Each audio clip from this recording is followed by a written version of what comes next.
무릇 율법 없이 범죄한 자는 또한 율법 없이 망하고, 무릇 율법이 있고 범죄한 자는 율법으로 말미암아 심판을 받으리라.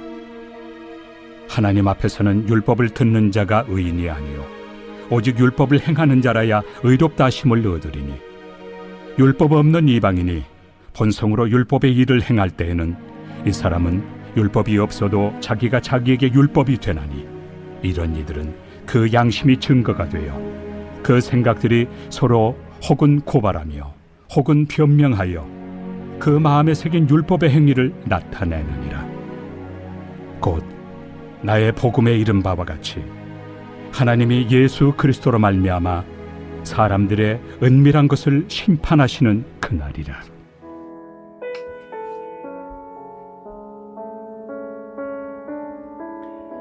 바울 당시에 유대인들은 자신들이 선민이다라는 것을 자부하면서 영적인 교만에 빠져 있었습니다.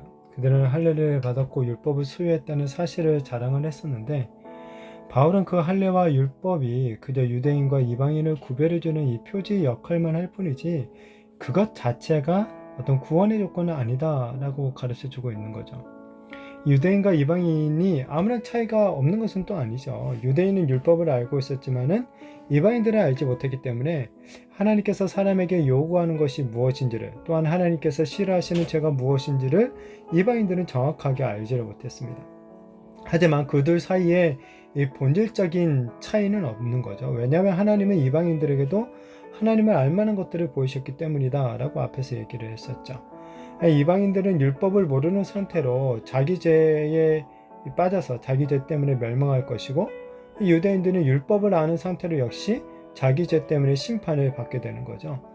유대인들이 율법을 어겨 심판을 받으면 율법 없이 심판을 받는 이방인과 다를 바가 없게 되는 거예요. 율법을 듣고 안다고 해서 의롭다고 인정을 받는 게 아니라 이 율법을 행해야 의롭게 되는 것이기 때문에 그런 거죠.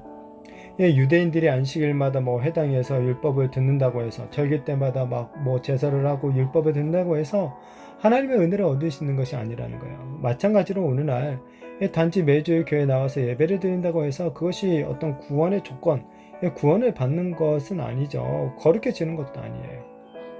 자, 이방인에게 바울은 이방인들이 망하는 이유가 단지 율법을 몰라서가 아니다 라고 얘기합니다. 이방인에게는 양심이 어느 정도 이 율법의 역할을 감당하고 있는 거죠. 그래서 이방인은 율법이 없어도 자기가 자신에게 이 율법이 되는 거예요. 마치 유대인들이 율법을 기준으로 이 유죄와 무죄를 따지듯이 이방인들은 그 양심을 기준으로 유죄와 무죄를 따진다는 것이죠. 자, 유대인들은 성문화된 율법을 가지고 있는 거고, 이방인은 다소 모호한 이 양심을 법으로 가졌다는 점에서는 유대인이 이방인보다는 조금 나아 보일 수가 있죠. 그러나 율법이나 양심 모두 다 하나님께서 주신 것이기 때문에 하나님의 기준으로 심판이 이루어지는 것은 결국 마찬가지가 되는 거죠. 오히려 이방인이 그 양심에 따라서 선을 행한다면 율법의 일을 행한 것이기 때문에 율법을 알면서도 지키지 않는 유대인보다 더 낫다라고 볼 수가 있는 거죠. 자, 오늘날 이와 비슷한 일을 우리는 봅니다. 예수님 믿지 않지만은 정말 양심을 따라서 아주 선하게 살아가는 사람들이 있어요. 이들의 삶이 때로는 예수님 믿는 우리 성도들을 갖다 더 부끄럽게 하는 그런 경우들이 종종 있기도 하죠. 하나님의 말씀을 알고 믿고는 있지만 실제 우리의 삶은 우리가 알고 믿는 것과 큰 어떤 이 괴리감, 이 간극이 있다라는 것을 느낄 수밖에 없는 거죠. 바울은 하나님이 사람들의 은밀한 것을 심판하실 날이 다가오고 있다라고 선언합니다. 그날이 되면 사람들의 숨은 죄까지 다 명백하게 드러날 것입니다. 이 말씀은 우리 성도들에게도 매우 엄중한 경고의 메시지가 되는 거죠. 우리가 세례를 받고 매주 예배를 드리고 어떤 성경 공부를 하고 어떤 양육 프로그램을 수료했다고 해서 하나님 앞에서 의롭다고 인정을 받을 수 있는 것이라고 생각해서는 안 되는 거죠.